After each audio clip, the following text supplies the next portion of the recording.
على عباده الذين اصطفى اما بعد فاعوذ بالله من الشیطان الرجیم بسم اللہ الرحمن الرحیم۔ معزز محترم محتشم سامعین حضرات، 23 اگست بروز سوموار 2021 کا یہ درس کربلا جو واقعہ کربلا کی چوتھی قسط پیش کر رہا ہوں۔ آپ دعا فرمائیے کہ رب کریم مجھے شرح صدر کے ساتھ حق سچ بیان کرنے کی توفیق عطا فرمائے اور ہم سب کو اس پر عمل پیرا ہونے کی توفیق عطا فرمائے۔ کل میں نے بیان کر دیا تھا کہ سیدنا مسلم بن عقیل رضی اللہ تعالیٰ عنہ کی شہادت کے بعد آج میں انشاءاللہ ان کے دونوں بیٹوں کی شہادت بیان کروں گا۔ آپ کے ایک بیٹے کا نام ہے محمد بن مسلم اور دوسرے بیٹے کا نام ہے ابراہیم بن مسلم۔ مسلم بن عقیل کے یہ دونوں صاحبزادے ہیں، محمد بن مسلم اور ابراہیم بن مسلم۔ مختلف روایات ہیں، بعض نے لکھا ہے کہ چھوٹے بھائی بڑے کا نام محمد تھا، چھوٹے کا نام ابراہیم تھا۔ چھوٹے کی عمر 9 سال تھی اور بڑے کی عمر 10 سال تھی۔ بعض جگہ لکھا ہے کہ چھوٹے کی عمر 8 سال تھی، بڑے کی 9 سال تھی، یا چھوٹے کی عمر 10-11 سال تھی، بڑے کی 12 سال تھی۔ مگر میں جو زیادہ تحقیق جس عالم کی میں نے پڑھی ہے وہ چھوٹے کی عمر 8 سال اور بڑے کی عمر 9 سال۔ جس وقت سیدنا مسلم بن عقیل شہید ہوئے تو یہ دونوں قاضی شریح رحمۃ اللہ علیہ کے گھر میں تھے۔ قاضی شریح رحمۃ اللہ علیہ مولا علی پاک کے شاگردوں میں ہیں اور بڑے عادل آدمی تھے اور محب اہل بیت تھے۔ ان کے گھر یہ دونوں صاحبزادے تھے۔ جب ان کو خبر پہنچی کہ حضرت مسلم بن عقیل شہید ہو گئے ہیں تو یہ ان دونوں بچوں کے سامنے آ کر زار و قطار روتے تھے اور ان کا ماتھا چوما، اور ادھر سے عبید اللہ ابن زیاد نے یہ بھی اعلان کر دیا کہ مسلم بن عقیل کے دونوں بچے مجھے چاہیے۔ جس گھر نے اس کو پناہ دی گھر بھی جلا دوں گا، ان کی عزتیں بھی لوٹوں گا، انہیں قتل بھی کروں گا اور اگر چاہا تو قید بھی رکھوں گا۔ لہذا خبردار مسلم بن عقیل کے دونوں صاحبزادوں کو کوئی پناہ دینے کی جرت نہ کرے۔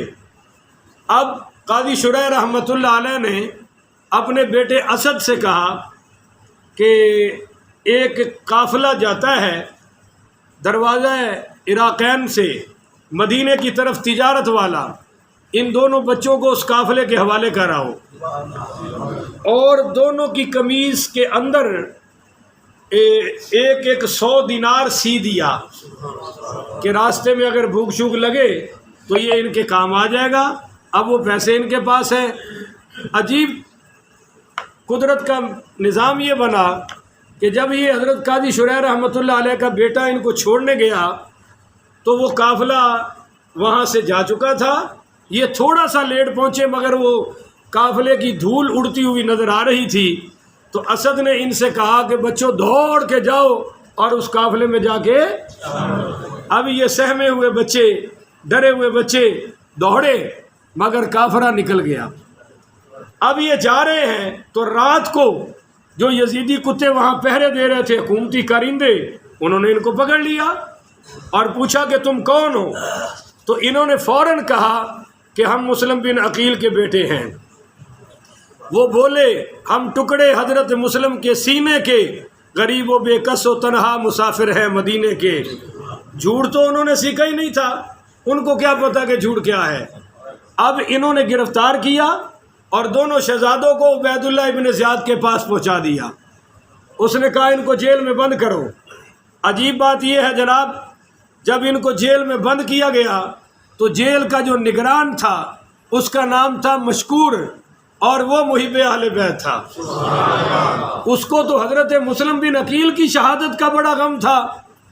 اس نے تھوڑی دیر تو وہاں جیل میں رکھا، ماتھا چوما، پاؤں چوما، ہاتھ چومے، اور رات کو چوری سے نکال کر اپنے گھر میں لے آیا۔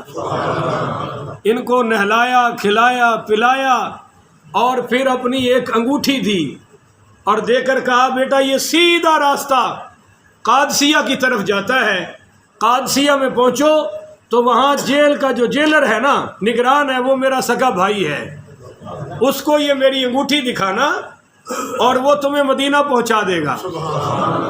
اب کہا یہاں سے نکل جاؤ۔ جب یہ رات کو نکلے تو یہ بچے تھے راستہ بھول گئے، اور جب راستہ بھولے تو ساری رات بھٹکتے رہے۔ صبح ایک کنواں دیکھا، اس کے پاس ایک بڑا سا درخت تھا، اس درخت میں یہ جا کے چھپ گئے۔ اب جب صبح ہوئی تو یہ خبر اڑ گئی کہ جیل میں بچے نہیں ہیں، تو مشکور سے پوچھا گیا تو مشکور نے کہا کہ میں یہ ظلم نہیں کر سکتا، میرے دل میں حب اہل بیت ہے، میں نے رہا کیا ہے۔ تو کہنے لگا عبید اللہ ابن زیاد کہ تجھے پتہ ہے کہ اس کی سزا تجھے کیا ملے گی؟ اس نے کہا تجھے پتہ ہے کہ اس کی جزا مجھے کیا ملے گی؟ اس نے کہا میں تجھے قتل کر دوں گا۔ اور یہ بولا مشکور جیلر، کہنے لگا 1000 جانیں بھی ہوں تو نبی کی آل پر باری باری قربان کر دوں گا، تم کیا مجھے ڈرا رہے ہو؟ اس نے کہا اس کو گرفتار کرو اور 500 کوڑے مارو۔ اب جب پہلا کوڑا لگا تو کہا الحمدللہ، جب دوسرا کوڑا لگا تو کہا لبیک یا رسول اللہ، یعنی کہا کہ اللہم صلی علی محمد، درود شریف پڑھا، اس کا ترجمہ میں کر رہا ہوں لبیک یا رسول اللہ۔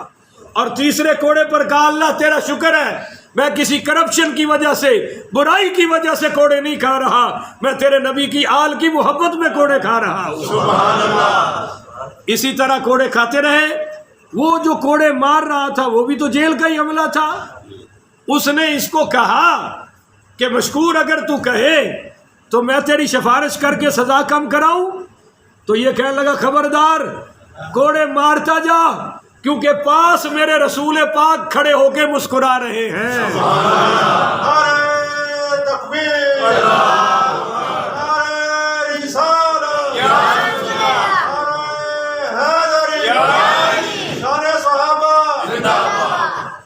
تو یہ کوڑے کھانے کے بعد ان کا سر قلم کر دیا گیا، انہوں نے بھی حب اہل بیت میں جان قربان کر دی۔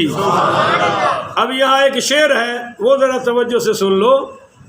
اے بے ضمیر دور کے اندھے محرخ ہو، محرخ کہتے ہیں تاریخ لکھنے والے کو، اے بے ضمیر دور کے اندھے مورخ ہو، ماضی کے ظلم و جور کی تقلید مت کرو، اپنے قلم کی نوک کا انجام سوچ لو، اپنے قلم کی نوک کا انجام سوچ لو، آواز قلم گونج رہی ہے سنو سنو، آواز قلم گونج رہی ہے سنو سنو، نام حسین نقش ہے حبل الورید پر، اللہ کی رسی پر، اللہ کی نام حسین نقش ہے حبل الورید پر، لعنت کر رہا ہے زمانہ یزید پر۔ اب یہ تو شہید ہو گئے،